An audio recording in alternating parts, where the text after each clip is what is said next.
आप सभी को जय श्री राम। राम जी की असीम कृपा आप और आपके परिवार पर सदैव बनी रहे। आप सदैव आनंद में रहें, हंसते मुस्कुराते रहें, ऐसा हमारे हृदय से आशीर्वाद और भगवान से प्रार्थना है। तो चलिए आज के टॉपिक की तरफ चलते हैं। और आज का टॉपिक है, यदि आपने यह एक काम कर लिया तो जो आपकी किस्मत में नहीं है वो भी आपको मिल जाएगा। अब आप कहेंगे ऐसा कैसे हो सकता है कि जो किस्मत में नहीं है वो भी मिल सकता है? बिल्कुल मिल सकता है, इसमें किंचित मात्र भी संशय नहीं है। भगवान श्री कृष्ण ने गीता में कहा है कि हमें केवल कर्म करना चाहिए और फल की इच्छा नहीं करनी चाहिए। लेकिन आजकल हम क्या करते हैं, सबसे पहले फल की इच्छा रखते हैं। यानी कोई भी हम काम करते हैं तो उसमें हम अपना स्वार्थ ढूंढते हैं, या उसमें हम ये चाहते हैं कि हमें सफलता मिल जाए, या आज हम कोई काम कर रहे हैं तो कल हमारा भी वो काम कोई दूसरा करे। तो जब तक हम ऐसा भाव रखेंगे तब तक जो किस्मत में नहीं है वो नहीं मिल सकता, जो है वो भी चला जाता है ऐसा करने से, क्योंकि इसके बहुत सारे दुष्परिणाम होते हैं। इस वीडियो में तो आज बात नहीं करेंगे, आज के टॉपिक पर आते हैं कि वो कौन सा काम है। तो वो काम है सेवा का। अब सेवा भी कई तरह की होती है। जैसे अभी हमने बताया कि एक सेवा होती है जो आप ये उम्मीद रख के करते हो कि आज मैं किसी की सेवा कर रहा हूं तो वो कल मेरी सेवा करेगा। इसमें क्या है, इसमें तो स्वार्थ है, और जहां स्वार्थ आ जाता है वहां कभी भी हमें लाभ नहीं हो सकता। लेकिन यदि आप ऐसी सेवा करते हो, दूसरी सेवा होती है परम सेवा, इसको बोलते हैं निस्वार्थ भाव से की गई सेवा, उसका आपको बिन मांगे फल मिलता है। यानी निस्वार्थ मतलब आप किसी की सेवा कर रहे हो, तन से किसी को सुख पहुंचा रहे हो, तो आपके मन में कोई भी भाव नहीं है कि मैं बदले में जो है इससे सेवा ही चाहूंगा, या मुझे भी जो है सुख मिल जाए, या मुझे धन मिल जाए। जो भी आप किसी भी प्रकार की सेवा कर रहे हैं, तो यदि आपके मन में ऐसा भाव नहीं है सुख का, बदले की सेवा का, तो वो निस्वार्थ सेवा कहलाती है। और जब निस्वार्थ सेवा आप किसी भी तरह की करते हैं, चाहे आप तन की करते हैं, चाहे आप मन की करते हैं, चाहे आप धन की करते हैं, किसी की भी, तो उसका आपको करोड़ों गुना ज्यादा फल मिलता है। क्यों? क्योंकि आप हर जीव की निस्वार्थ सेवा करें। और भगवान श्री कृष्ण गीता में कहते हैं कि मैं पूरी सृष्टि में हूं और मुझसे पूरी सृष्टि। यानी आप जीव की निस्वार्थ भाव से सेवा कर रहे हो तो आप भगवान की सेवा करो और बदले में कुछ मांग भी नहीं रहे हो, तो भगवान बड़े ही प्रसन्न होते हैं। और जो निस्वार्थ सेवा करते हैं भगवान उनके पीछे पीछे रहते हैं, और जैसे ही अवसर मिलता है भगवान उनकी जो किस्मत में भी नहीं होता है वो भी उस साधक को, उस व्यक्ति को दे देते हैं। तो आप हमें बताइए, क्या कभी आपने किसी की निस्वार्थ सेवा की है, बिना स्वार्थ के? तो यदि आपने की होगी ना, तो उस समय जो आपके अंदर शांति होती है, जो आनंद होता है, वो अद्भुत होता है। अलग ही प्रकार का एक सुकून मिलता है, ये खुद आप महसूस करना। तो जब आपको ऐसा सुकून मिलता है तो आप सोचो, आप हमेशा करोगे तो आपको कितना आनंद अपने आप मिलेगा, क्योंकि वो परम सत्ता परमात्मा आपके भीतर ही विद्यमान है। और हमारे को जो आनंद मिलेगा वो भीतर से ही मिलेगा, कहीं बाहर से नहीं मिलेगा। और यदि आप निस्वार्थ सेवा कर रहे हो आज किसी की भी, किसी भी तरह से, तो कल को भगवान अपने आप उसको आपके पास भेजेंगे सेवा करने के लिए। आपकी भी सेवा अवश्य होगी, क्योंकि ये तो आपने सुना ही होगा कि करेगा सेवा तो पाएगा मेवा। सेवा से मेवा मिलती है, देख लिए सेवा करके। सेवा करके देख लेना, अनेक प्रकार की मेवा मिलेगी, इतनी मेवा मिलेंगे कि आप संभाल भी नहीं पाओगे उनको।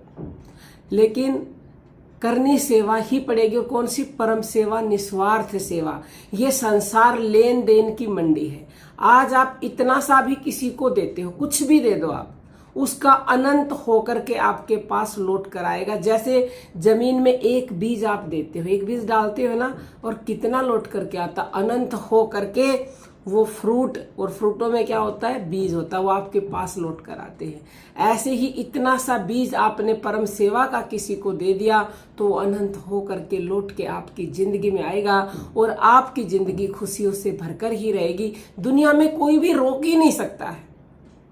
ये प्रकृति का नियम है, ये परमात्मा का नियम है। और यदि आप किसी को भी दुख पहुंचा रहे हो, पीड़ा पहुंचा रहे हो, तो पीड़ा पहुंचाने से पहले इतना सोच लेना कि वो भी आपके पास अनंत गुणा होकर के लौट कर आएगा ही आएगा, कोई भी नहीं रोक सकता है। तो सुख चाहिए तो सुख दीजिए, और दुख चाहिए तो दुख दीजिए दूसरों को। लोग कहते हैं हम दुखी हैं, अरे आप इसीलिए दुखी हो क्योंकि आप दूसरों को दुख दे रहे हो। तो दूसरों को दुख देना छोड़िए, उनको फालतू में परेशान करना छोड़िए। किसी के चेहरे पर मुस्कुराहट लाइए, लानी है तो किसी की तन से सेवा कीजिए। कोई भूखा है उसको भोजन कराइए। किसी को धन की आवश्यकता, जितनी आप में सामर्थ्य है उतनी आप धन की कर सकते हैं। सेवा धन की ही नहीं होती, तन की भी होती है, मन की भी होती है। मन से किसी को दुआएं दीजिए, भगवान से उनके लिए प्रार्थना कीजिए, उनके लिए संकल्प लेकर के नाम जप कीजिए, तो अगलों की पीड़ा कम होगी, उनका दुख दूर होगा। और जो गुप्त सेवा की जाती है बिना किसी को बताए, उसका तो कहना ही क्या है। जैसे किसी को धन की सेवा आप करना चाहते हो तो उसकी सेवा कर दो, लेकिन उसको पता ना चले कि आपने की है, तो फिर देखो आपके जीवन में किस तरह से बदलाव आना शुरू होता है। क्योंकि जो गुप्त सेवा होती है उसका पता नहीं चलता, ना देने वाले को ना लेने वाले को। कई ऐसे भंडारे होते हैं, तो आप वहां भंडारे में सेवा दे रहे हो तो देने वाले को पता ही नहीं है कि हमने किसको दी है, कौन उसको खाएगा, और लेने वाले को भी नहीं पता कि ये किसने दिया है।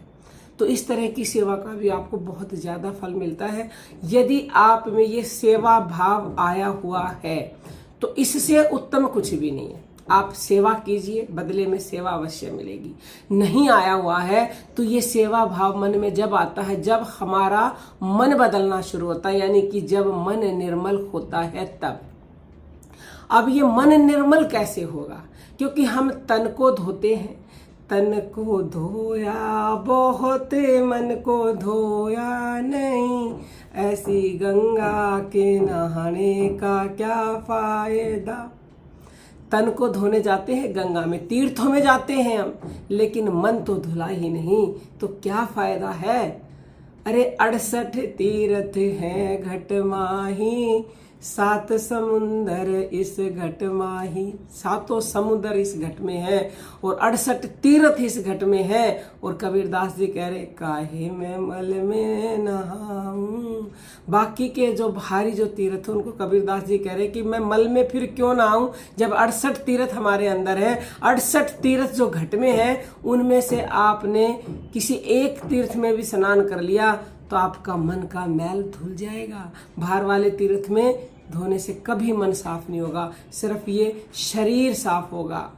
और शरीर को तो आप घर में भी साफ कर सकते हो सिंपल पानी से। तो हमारे कहने का अभिप्राय ये है कि मन को निर्मल कीजिए, और जब मन निर्मल होगा तो आपके अंदर सेवा भाव अवश्य ही उत्पन्न होगा।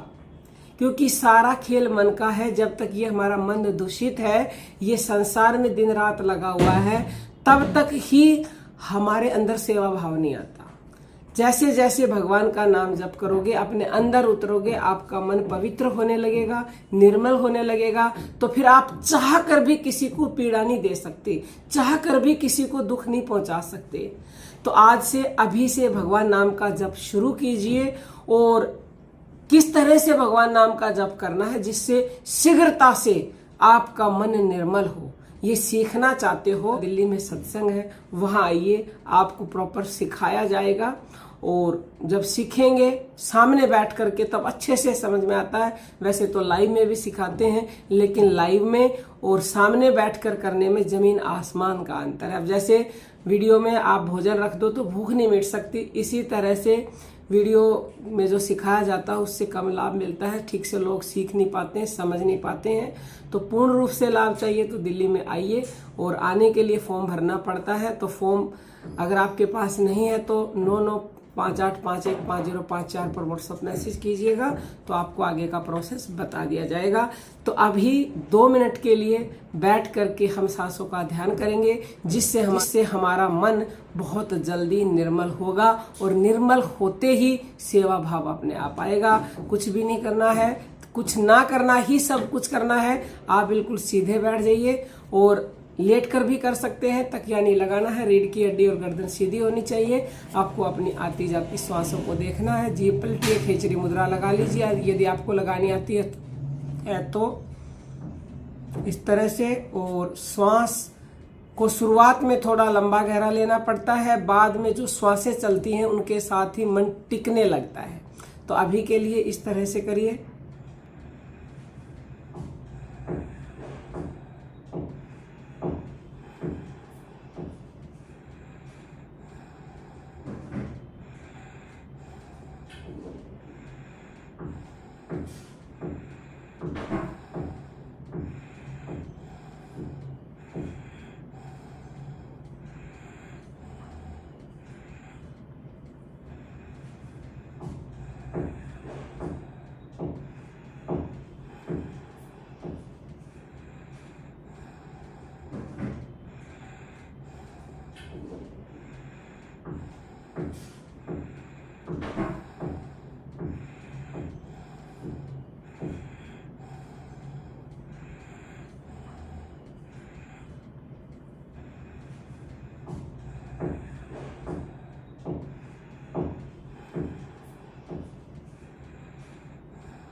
दो मिनट हो चुकी है। अभी आप हमें बताइए कि आपको कैसा लगा, आनंद आया या नहीं आया।